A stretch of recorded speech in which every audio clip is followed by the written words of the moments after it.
Hello again, average moviegoers. It is the season of the Sundance Film Festival. I have the pleasure of attending as a local Salt Laker, and I would love to put the movie Wicker on your radar.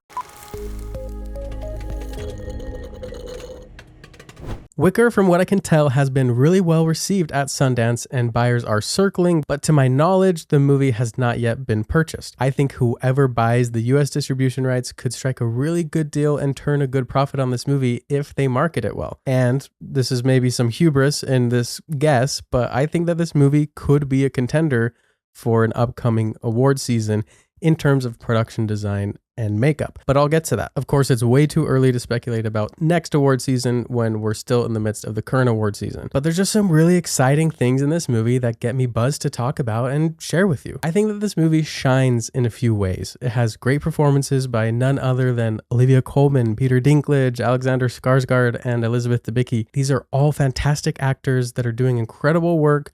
They're well known, but they're not necessarily Hollywood stars, which is fascinating because Alexander Skarsgård was on that Hollywood star trajectory, and when Tarzan didn't quite work out, he started picking up indie movies with auteur directors, which has turned out really well for him. He's kind of become an indie darling, taking these complex roles that interest him rather than having to stick to a scripted public persona. I also think that this adapted screenplay is quite good. Now, I haven't read the source material, but I can assume that it's wildly different from the movie that we got.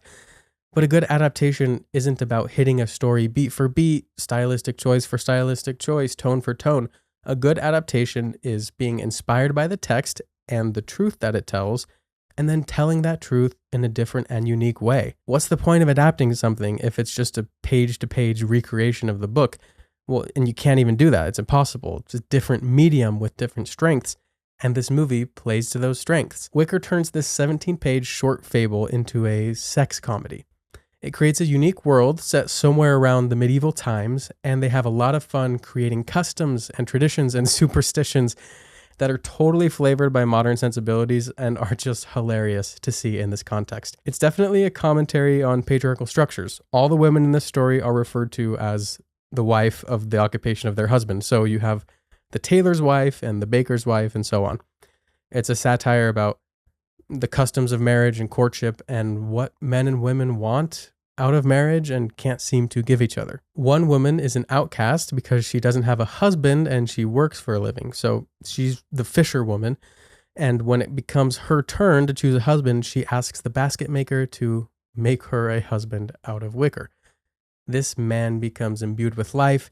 He's an upstanding gentleman, an amazing lover, excellent husband, and a beautiful soul. Now he becomes the fisherwoman's husband, as opposed to her being the wicker man's wife. He stays at home and takes care of the chores around the house while she continues to work, and they have an extremely happy marriage that stirs up the jealousy of all the women in the town who can't be fulfilled by their husbands and garners the anger of all the husbands who can't measure up to the new standard the wicker man has set. Make no mistake, this movie is funny as hell. So many laugh out loud moments, everyone just cracking up and enjoying themselves in the theater. It was a really fun in-person movie-going experience.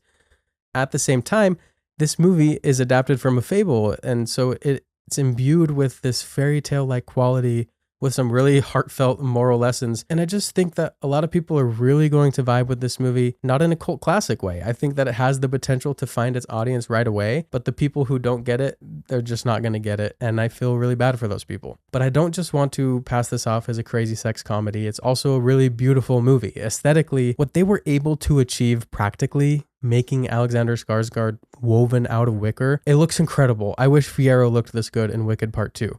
It's astonishing to see him in full costume or prosthetic or whatever they're doing. And they have some moments of CGI enhancement where you can see the light coming through the wicker.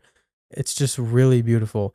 I never got tired of it. Every time he was on screen, it just blew me away the entire movie. So I have a lot of praise for this movie. I think the performances are great. They understand the tone and the roles that they're supposed to play, which means that the direction is really great. The score is fantastic. I've already mentioned the production design. I think the writing is on point, but not on the nose. It's very astute and modern and actually funny, but also meaningful. So yeah, I like this movie, and I guess there's not much else to say except I hope this movie picks up distribution and that all of you can see it sometime this year. Keep it on your radar. Let me know what you think. Were you at Sundance? Did you see this movie? Do you agree with me? Where do you disagree?